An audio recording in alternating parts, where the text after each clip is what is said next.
Саламатсыздар, урматтуу кесиптештер, урматтуу Алмаз Акынжанович.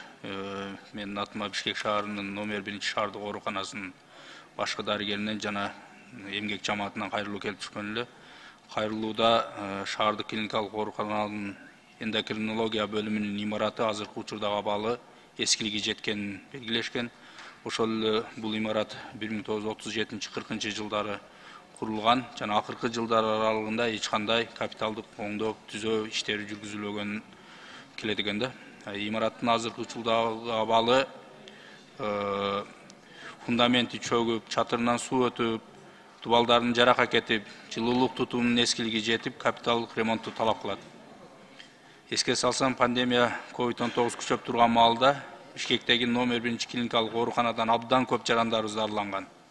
Ошондой эле оорукананын эндокринология бөлүмү биздин Борбор калаабыздагы бирден бир кант диабетинин оорусуна чалдыккан жарандарыбыз дарылайт.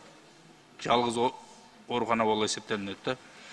Кант диабети, пандемия, COVID-19 оорутарды бүгүнкү күндө өтө кооптуу жана адам өмүрүнө коркунуч жараткан тартып.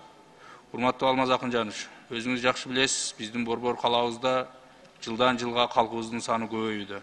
Жана ошондой эле биздин аталган ооруканага дагы кайрылган жарандарыбыз күндөн күнгө саны өсүүдө.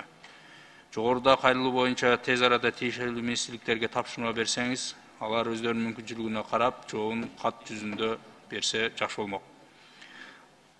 Жана экинчи маселе, урматтуу Алмаз Акынжанович, кечээ мына өкмөттүк күн болду. Ошондо өзүңүз деле байкап отурсаңыз керек. Кээ бир министрлер биздин кесиптештерге өтө орой жоопторду жана өзүнүн түздөн түз милдеттүү аткара турган жумуштарını док кылгансып айтып отурду да.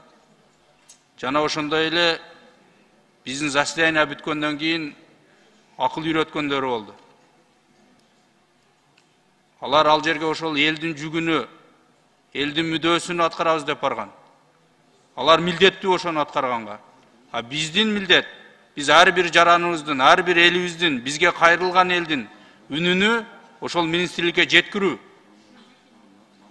Эгер биз алар айткандай бар жок алдына жылып кеткен болсок, элибиз бизге кайрылмак эмес. Андай көйгөйлүү маселе көтөрүлгөн эмес, көтөрүлмөк эмес. Бир жалгызыбыз айтсак, анда биркеп болчу. Канчалаган депутаттар баарыбыз эле мына акырында жыйынтыгында көрдүк. Баарыбыздын айткан көйгөйүбүз бир 4-5 эле маселе экен. А ошонун баарынын сонун деп айтып атышат. Ошо аз келгенсип, мындай башкача тондор менен жооп берилип, эми кичине тартипке чакырып койсоңуздар.